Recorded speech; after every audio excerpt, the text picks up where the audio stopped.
आपण जळगाव तालुक्यातील शिवसरी या गावामध्ये आलेलो आहोत आणि या ठिकाणी शिवपुराण महाकथा अखंड हरिनाम कीर्तन सोहळ्याचं कार्यक्रमाचं आयोजन केलेलं आहे।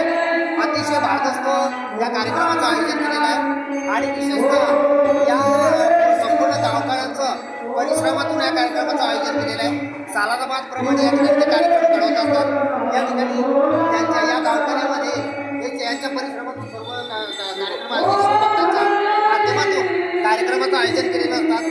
दादा, आपण या कार्यक्रमाच्या संदर्भात आपण सालाबादप्रमाणे कार्यक्रम करत असतात, आपण या कार्यक्रमाच्या संदर्भामध्ये काय सांगू शकता? शिरसोली गावातील दक्षेश्वर महादेव मंदिराचा अखंड हरिनाम सत्या 24 वर्षापासून चालू आहे।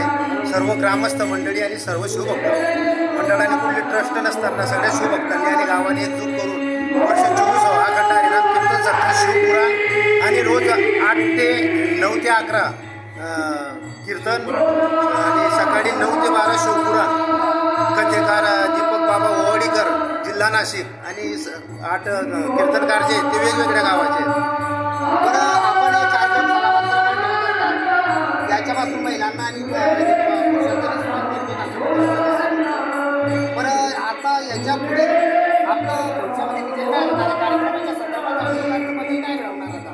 याच्यात एवढे सगळ्या हिंदू धर्माची जे सनातन धर्माची एक परंपरा आहे, कथा कीर्तन जर का चालले तर याच्यातून एक चांगला हिंदू धर्मासाठी आणि तरुण युवा पिढी सगळी चांगला एक ज्ञानाचा बोध जाणार। तर हीच पिढी जर का परंपरा आता जे वडीलधारी मंडळीपासून सगळ्या लहान बालकांपर्यंत जर का कानावर गेलं तर मग एक कथा कीर्तन काय असतं तर याचं विजन अशीच परंपरा चालत राहणार। बरं, आपण या कार्यक्रमासाठी आजूबाजूला गावातील लोक या ठिकाणी कार्यक्रम बघण्यासाठी येतात, संकीर्तन सोहळ्यामध्ये सामील होतात आणि ते निघून जातात।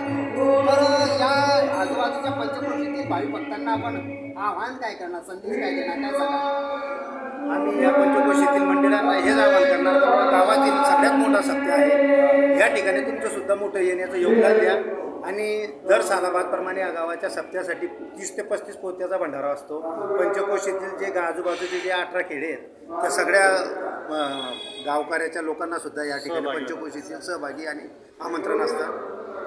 बरं, हा जो कार्यक्रम आयोजन केलेला आहे आपण सालाबादप्रमाणे आपण या कार्यक्रमाचं आयोजन करत असतात आणि एक अतिशय या मंदिराची या ज्या माध्यमातून आपण कार्यक्रमाचं आयोजन केलेलं आहे, या मंदिराची आख्यायिका काय, महत्त्व काय सांगा?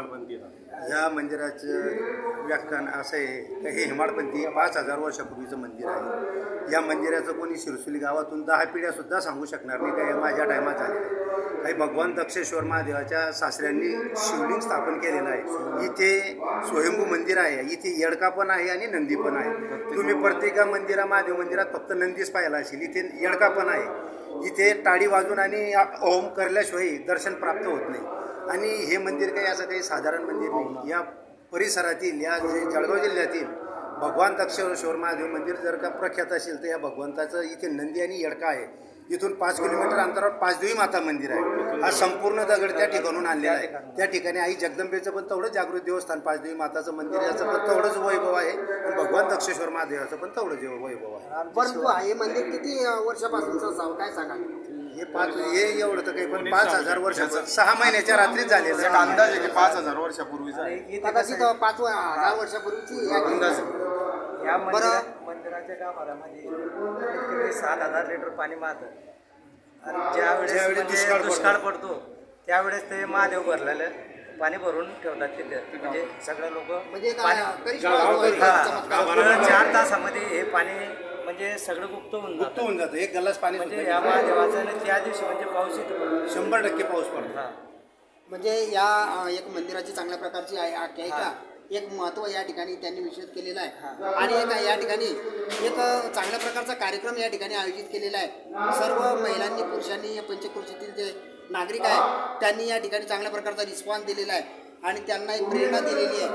असं तर ते कार्यक्रम ची प्रेरणा त्यांना मिळत राहो आणि पुढच्या वर्षी यामध्ये आमूलाग्र बदल घडून अजून एक भारदस्त कार्यक्रम ते त्यांच्या हातून घडो। Jogilal सुरवाळ, TV 24 national news.